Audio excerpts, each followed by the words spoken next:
One man, one chance for salvation, one hero. Started from the bottom and I'll never look back. Look at all my haters, y'all making them mad.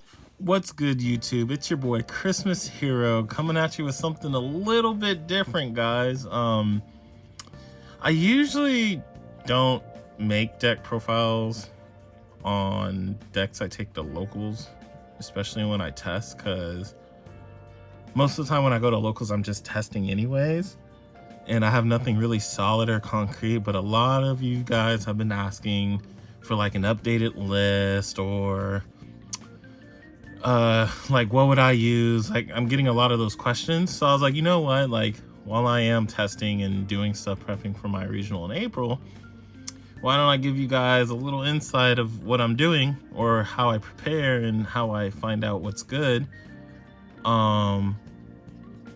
before the regional starts. That way it can help you guys out. But do keep in mind, guys, I am a competitor. Not saying I'm hiding anything right now, but as a competitor, I want to bring you guys stuff with results before I actually list it. And locals isn't like good enough for me to be like, oh, hey, here you guys go, this works. Because I want to see it in action, like bigger events. And also, when I do have something spicy I want to try out, I don't share it for two reasons. Because one, I want to make sure it works, and two, I want to have that edge as a competitive player to try out my tech before I give it to someone and they try it out before me, you know, just understandably so. But I was like, you know what, I'll give you guys a list that I took. It was like, I believe I went to locals last week or 2 weeks ago, I forget. But basically I took this 56 card list because I wanted to try out many different cards in one go, because I knew it'd be a while before I go to locals again. Many different cards that I was thinking about approaching the format with, and yeah, basically seeing what works and then taking it from there. I will be condensing it down to a lesser number, because one thing I noticed in here, I was like, okay, if this works, cool. If not, I'll just condense it. So I decided to condense it. Still working out the kinks, basically, because I want to be able to draw side deck. I felt like I wasn't drawing side deck as much, which is a problem with running bigger decks. So especially if like the cards are like very unique that you want to draw, because usually it doesn't matter as much if you're trying to draw side deck, because you can just run multiple cards to do the same thing. But especially since I was testing, I was like, okay, well, I want to see the ash, I want to do things like that. And it was, and like I said, it was only a 10-man local, so I don't consider it real results. The only results it provides for me as a learning experience, that hey, there are certain cards that I like, that I do really like, that I'll go over in the deck profile. I don't really consider it as like, oh, these are results, these works, listen to me, guys. But I'm giving this to you guys because you guys have been asking the questions, and I think it's only fair to show you guys like my thought process, because, you know, that's what you guys are here for, and I don't mind sharing my thought process. But here we yeah, it was only like 10 people, 4 rounds. I ended up losing in finals, first tournament back in like 2 months. So I thought that was kind of cool, that I can go 2 months without playing real cards and still like do pretty decent. But the main takeaways were definitely like the kind of stuff I liked. But I ended up playing voiceless voice for the first time. Beat that. He did end up breaking like game 3. Game 2 he won, game 1 I won. I ended up playing against Branded, which is making a comeback, and I was just like, oh, okay. And then I ended up playing against Ubel stuff for the first time. Definitely don't sleep on that deck, especially with the new support coming out, because especially in our matchup, it can end up stopping our battle phase and then super polying our whole board. So even though like some people may think Ubel is memes, I definitely don't think so, especially in this matchup in particular. But I did end up taking a drop that's really good in there, in that matchup. And then in finals, I was trying to play against fire all day, but I kept missing the fire because the person beating the fire deck I played against in finals, he is playing fire, but a different type of fire. He was playing salad. So he was actually beating the other fire decks that I wanted to play. There weren't that many. I think there was like 2. And he was like 2-0ing them. So I was just like, dang, well, I guess I have to play against fire. So here it is. And then I ended up losing to him in finals. I did misplay a couple of times because I was definitely a little rough around the edges. However, he played his deck extremely well. And in Yu-Gi-Oh, I think the person who wins should be the person who plays better. And he played a lot better than me. So congrats to him. He ended up 2-0ing me. So I was just like, oh. Or did he? I don't, or maybe we went to game 3. It's been a while. Sorry, guys. But yeah, let's get on to the meat of this is the deck profile. This will give you insight on the cards I'm looking at for the format. So first up, here's Cross Keeper. Yeah, and we're using Dueling Book because I been dismantled the deck, but I remember I had it on here. But yeah, Cross Keeper's still good. I like him a lot. Even in 40, because it's like you're running 3 with Foolish and Rhoda, which is what I'm running. And even though you like, some people may be like, well, we don't like him because you may not even get the combo that long to get to the Cross Keeper. He's still a body, guys, a level 4 body, and I do still play the Bagu. And not only that, he gives us access to the Mass Change, where if we go Cross Keeper Mass Change, Shadow Mist, we have the Dark Law play already. And then, so that's Cross Keeper. The next card I'm running is Dark Angel. This was the first thing I wanted to test. I wanted to test if I'm going to side him or main him. And especially since Branded is making a resurgence and it's being called the 3rd best deck, I'm pretty sure I'm going to keep him in the main. Because even if with all the hand shots we may not necessarily get there, or even with fire running around, I don't want to be caught slipping with Branded running around, because Branded definitely got a lot harder for me, admittedly. Because my game plan against them was like Droplet Rivalry, but now Rivalry is at 1. So I actually have to like interact with the deck a lot more. And it's not the Puppet Lock that's giving me trouble. It's them, if they find a way to survive through my OTK, they play on end phase and just out-resource me. So that's definitely something I'm going to be aware of. I did end up beating it in this particular tournament. But then when I entered another one, I was getting beat by Branded a lot. So I was like, okay, there's some changes to be made. So yeah, I'm pretty sure I'm going to stick to Dark Angel, because even main or side, it's just you kind of want it as an option. So I don't think I have to explain much there. And I did not regret playing him at all. And he did come up. So there's that. We're playing the Destiny package. I don't think I have to explain that. We are playing the Elemental, Hero Liquid, and Shadow Mist. Still 1 Shadow Mist. I was going to bump it up to 256 because I realized a cool little combo with E-Call. And I was going to play double Poly in this list too. Was if you open E-Call Polymerization, that's kind of full combo, right? Because you can go Stratos, add the Neos, and go Poly. And then if you make it a 3-card combo and happen to open the Shadow Mist with it, you kind of go crazy. But I decided to still do 1 because I was like, even though I am running more, let's try not to make our hands as crazy. And E-Call kind of counts as a Shadow Mist if I ever open the Cross Keeper, right? That way I can just grab the Dark Law instantly. So yeah, I kept it at 1. The package I was playing, the card I was playing, is I actually am playing Spirit of Neos and Ian Shuffle. I actually really like this package a lot, because it not only does it give you Dark Law access, it gives you another way to access Poly, which is why I decided to not play the second one, even with the E-Call, because I feel like E-Call Poly is actually a really good combo. Because this is technically my other way of getting Poly, especially with Ian Shuffle. Ian Shuffle helps a lot if they hand trap you guys. So if you go normal Stratos and they waste their Ash and Perm on that, okay, and you don't have the Mass Change, okay, well, Ian Shuffle, get to the Spirit of Neos or get to the Dark Law, and then you proceed to combo from there. So I really liked it.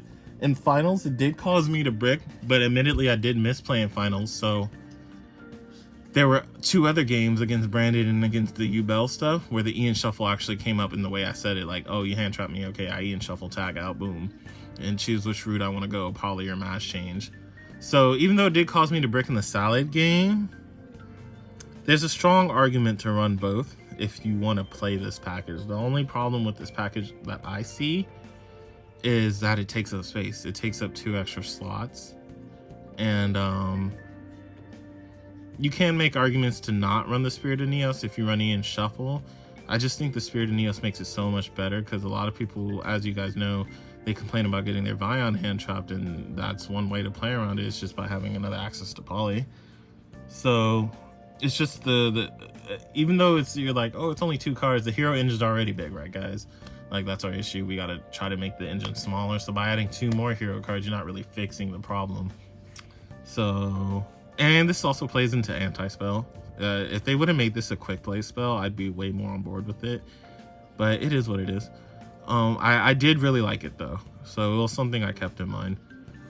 We're playing 3 Stratos still. Pretty self-explanatory. 3 Vision Hero Ferris. We're playing the Vision package. We're still playing 2 Increase. Drawing the 1's not a break, because even if you draw it with Stratos, it's full combo, right? Like, Ferris, pitch the Increase, like, okay. But what we are doing is we're playing 3 Vion. So the reason I did this is because, so I'm sure you guys already noticed the number's already weird, 56, right? Why not just play the 60, add 4 more cards? To play 60, I wanted to have 21 or 22 starters. But no matter how many times I tried to roll it around, I could only get to 20, because look, like, I would have 3 Stratos, that's 3 Ferris, that's 6, 9 right here, 12 right here, 15, 18, and then Foolish and Rhoda, that's 20. So it was really hard for me to find a really like consistent starter outside of those 20. So the next best option for me was like, okay, well, if I can't play 60 and have 21 to 22 starters, let's find out the number I want to have it be the same percentage of with every drawing a starter. And that happened to be 56. So I was like, okay, let's do 56. And another reason for 3 Vions is pretty good. He's really good just normal summoning himself. The only reason I don't like that play is because it opens you up to even more hand traps. Because if you do get him stopped on the normal summon, there's no more extending with Ferris. Unless you just want the Poly, then that's cool. But one thing I do like about normal summoning him, it validates running 3 Mass Change. Because if you normal summon and try to hand trap, you Mass Change into Vion. Or into Dark Law for Vion. Now they wasted their hand trap, their Imperm, Valor, Mourner. And then not only that, they have to deal with the Dark Law, and you're getting your Foolish Dump, which you can dump Shadow Mist and add the Ferris, and then still get access to the Poly. So it was a way to hard punish people like targeting Vion, which is what they do. So I really like 3 Vion in bigger builds. Like, it's just pretty good to have. We're running the Neos, and we're running a tech card that I showed, and this is what I mean by tech cards, guys. Like, I showcased this, and only some people caught it in one of my Master Duel videos, but I purposely didn't mention it because I'm not, like, I kind of wanted to keep it a secret because I was like, I might use this, but I'm deciding to show you guys anyway because you guys have been asking. This is what I mean by defense, y'all, like, playing defensive cards. Performable 5 Rainbow Magician. So back in Pasadena when Tier Limit was a thing, I almost topped the YCS there. I literally had the record to top, but I bubbled because of my tiebreakers. I think I got like 37th or something. And that happened to me in Pasadena twice, once in Orcus and once in what did I just say, Tier Limits? And in the Tier Limit format, I was playing Mystic Mind and Heroes. I was main decking it. Because you shut off their board and you just OTK them. That was kind of the premise. And it also made you safe versus hand traps. Now, this doesn't make you safe versus hand traps, but it does shut off their board if they don't have any set cards. So I was just like, I want to see if people are setting a lot this format, which it seems like they're not doing it as much. They do it sometimes and sometimes they don't. So I'm still debating if I should play this card. So yeah, all monsters they control cannot attack or activate their effects if they control no set cards. So basically the idea behind this is to activate this combo, shut off their board, and then go into Trinity or Wake Up. But in this build I wasn't running Trinity, but that's one of the plays because you have Wake Up and then you have Shining Neo Swingman. But that's one of the plays to facilitate him. So yeah, that's one of the cool little tech cards I've been keeping in my pocket. But you guys have been watching my YouTube long enough. I'll share some stuff with you. There you go. Have fun with it. And then the next card is, of course, 3 Hero Lives. Now, I did play the 1 Dark Ruler no more because I knew it was good going into Voiceless when I was doing research. And arguably for us in particular, it's not terrible in theory versus Fire, because yeah, they do have a lot of recursion, but we actually set up a real board that they have to contend with. So assuming we get that far. And then dealing with, you just need a way to shut off the Omni Negates and Pure Snake Eyes, right? Because if you have to deal with that on top of hand traps, you're already losing. But if you can actually turn off their board and just deal the hand traps, you make it a bit more manageable and winnable. So that was my logic behind that. And then of course, Voiceless Voice. Pretty good card. And I only ran 1 because I'm running 3 Thrust, which I'll get into later. But you guys probably already know, like, you're running more cards. Thrust is a pseudo starter going second. It's always lies in hand trap format. So there's that. We're running 3 E-Call. I already mentioned the whole poly E-Call, how it's kind of like favorite combo off of that. I already talked about the Ian Shuffle. We had the Foolish. And then we are running 3 Droplets. It's still really good right now, and it's really good in our deck, so we're going to abuse it. We have a lot of cards to abuse this card, like simple E-Call Droplets or Hero Liz Droplets, stuff like that. 3 Fusion Destiny, self-explanatory. 3 Mass Change. I really like this card right now, especially since everybody is on hand traps, because it's a way to punish hand traps. They want to hand trap you. Cool, we're going to get a Dark Law off of it or Mass Hero Blast, and now you have 1 less resource and our combo goes through. So yeah, especially in a bigger build, I definitely want to see it, right? So I was running 3. One of the games I did break, I drew 2, and I was just like, ugh. But here's the funny part: I ended up winning because Dark Law got me there. It was against Branded. Like, they used all their resources going off under Dark Law. They did get over the Dark Law, but I was able to next turn just combo off because I drew combo starter, and they had no resources and they died. So that was kind of funny. Dark Law did his job. We are playing the 1 Miracle, the 1 Poly. There are arguments for 2 and higher builds, and yeah, I like 2, but like I said, I only ran 1 because I played the Spirit Neos package, which is like a second access to Poly. We're playing the Rhoda. We are still playing 1 Talents because I'm playing 3 Thrusts. So like I mentioned earlier, kind of hinted at, I wanted to be able to play like 22 starters, but I could not find another one. So, and I didn't want to make this 60 and play 3 and be like, well, this is a starter, because there are some situations where it's just not a starter, like for example going first. So I was like, okay, I'll still play 3 of these because I'm playing 56, right? But if I'm going to play 3 of these, because I know the trend is to play 3 of these, I don't want to load up on 3 of these either, because that just opens my hands to bricks, especially with like 2 cards. I draw this, and that. Like, it's just not good. You don't want to do that. So I ended up playing 3 of these, especially since Hero is one of the decks that can actually utilize this card to the fullest. Being able to search Fusion Destiny, a Hero Liz, E-Call, even Ian Shuffle, Poly. Like, there's just so many targets. And as you guys can see, I was maining 3 Daruma Cannon. This card's insane, guys. Like, I've always been a fan of this card. I know maybe it's a little biased, but even against like any Link deck, right? Like, you set this card and you're dismantling their board. It's kind of what I look for in a trap card, being able to stun them and then also being able to dismantle the board. Like, it's a problem solving card. And I know a lot of people are like, but it's a trap, like, you know, you have to wait a turn. Let's be real, guys. There's a lot of situations, especially Hero, we're put in with Omni Negates and all that kind of stuff, where we won't be able to play anyway. So instead of trying to combo through it, why not try to make it weaker, dismantle it, and play cards that make our awkward hands not as bad because they buy us a turn. And that was Daruma Cannon, and this was one of the cards I was paying attention to in the tournament, and every time I saw it, I was never like sad to see it. So yeah, I really like this card, especially off of Thrust, right? Set Daruma. I am playing the Flood still.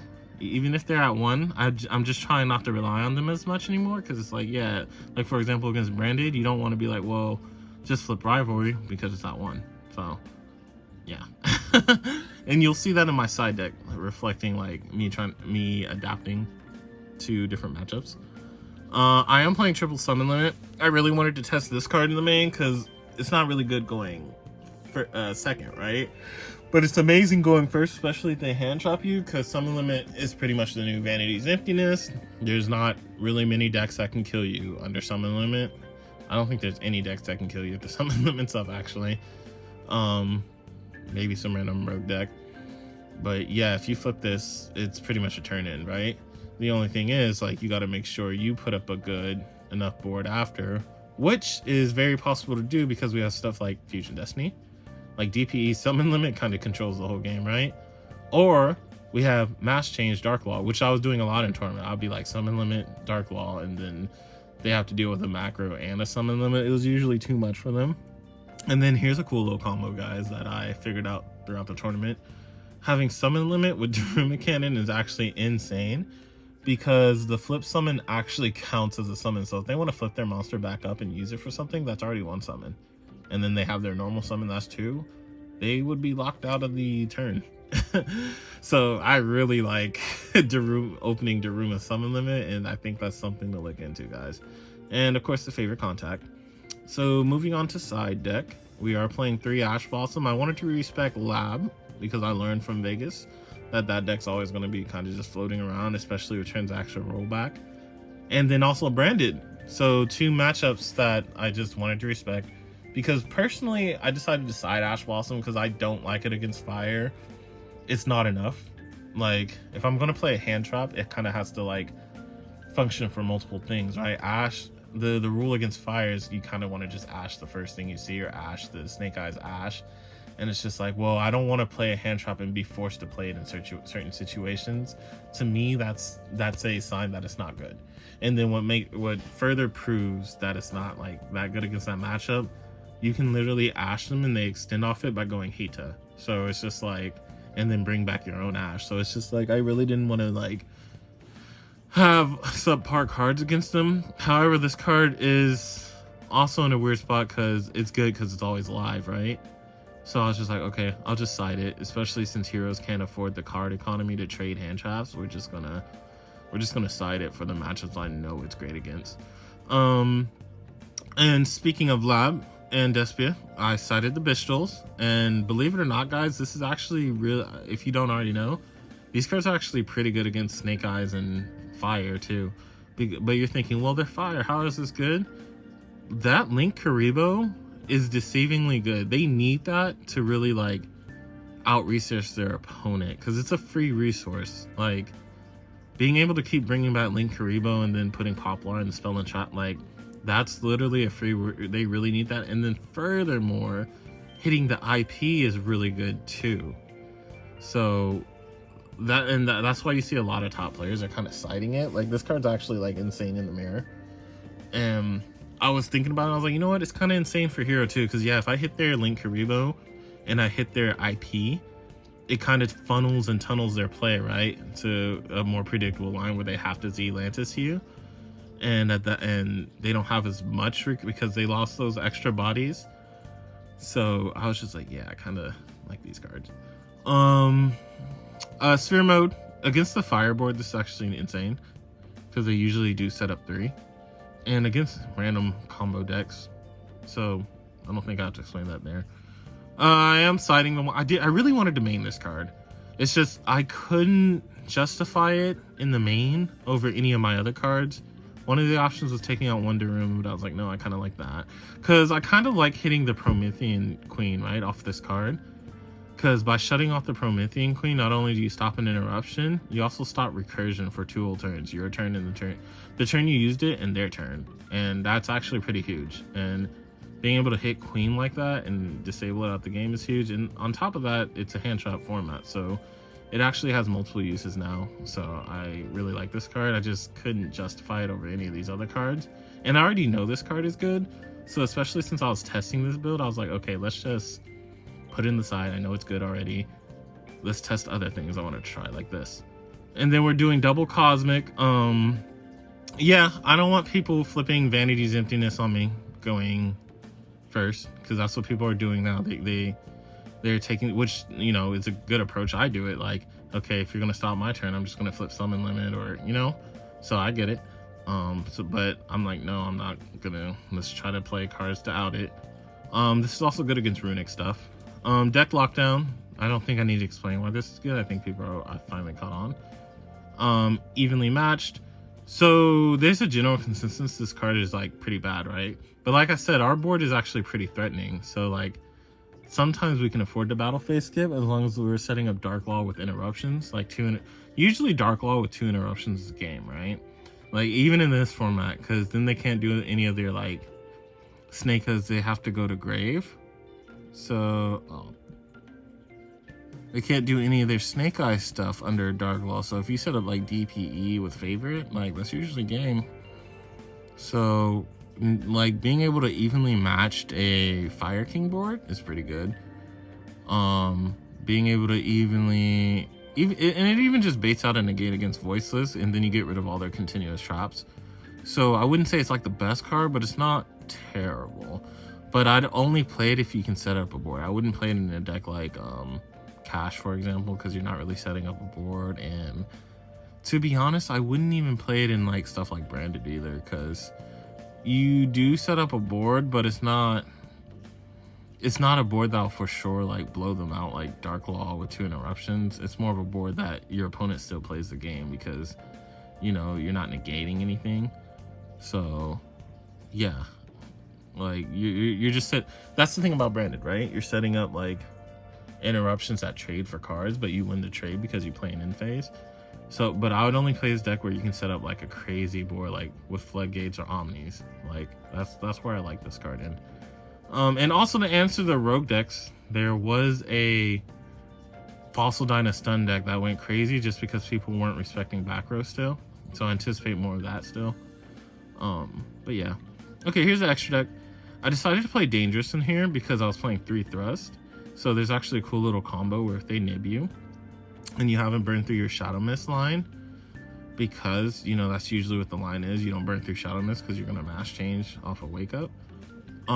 You can actually thrust for Fusion Destiny and say, for example, like, I don't know, for some reason you didn't go DP. Like say, for example, you hard made DP off of Poly, right? And then you thrust into Fusion Destiny. Well, the Fusion Destiny, because you're not running 2 DPE, but you don't need 2 DPE. All you need to do is you go Fusion Destiny, send the Shadow Mist, send a D hero, summon Dangerous, and then say you only went DP by using only like 1 D hero, you send the other one. And then off the Shadow Mist search, you search your Plasma, and then you use your Denier effect, bring it back. And guess what, guys? Dangerous, Denier, Nib token, that's option select into Plasma. And your DPE should be coming back because you should have changed it to the Nib, right? So that's the game-winning board of DPE Plasma, just because they decided to nib you off of Thrust.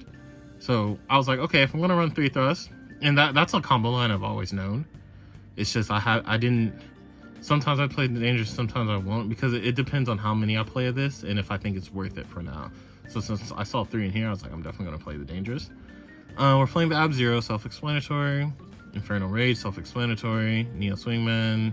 You guys kind of already know these, right? Especially Blast. Like, I was going to cut Blast, but with 3 mass change in the hand shot format, I was like, no, we want to dodge stuff. So there's that. Baguska. This is literally for the shifter decks.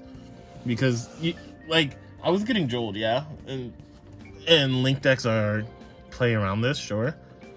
But, we still got to respect the shifter decks. People are playing shifter because they don't want to play fire, and that's understandably so. And the shifter decks actually aren't bad. Cash is actually a really good deck.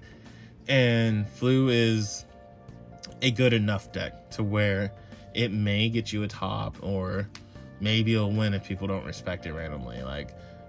But it's good enough to function still, and especially since it's shifter. So it's like, you want to respect it, right? Because it's definitely a deck that you might play at a big event. So I'm playing the Baguska, and especially Cash. I think Cash is really good.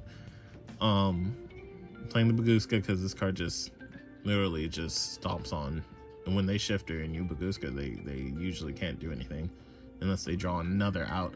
Because think of it this way, shifter's already an out to your deck, right?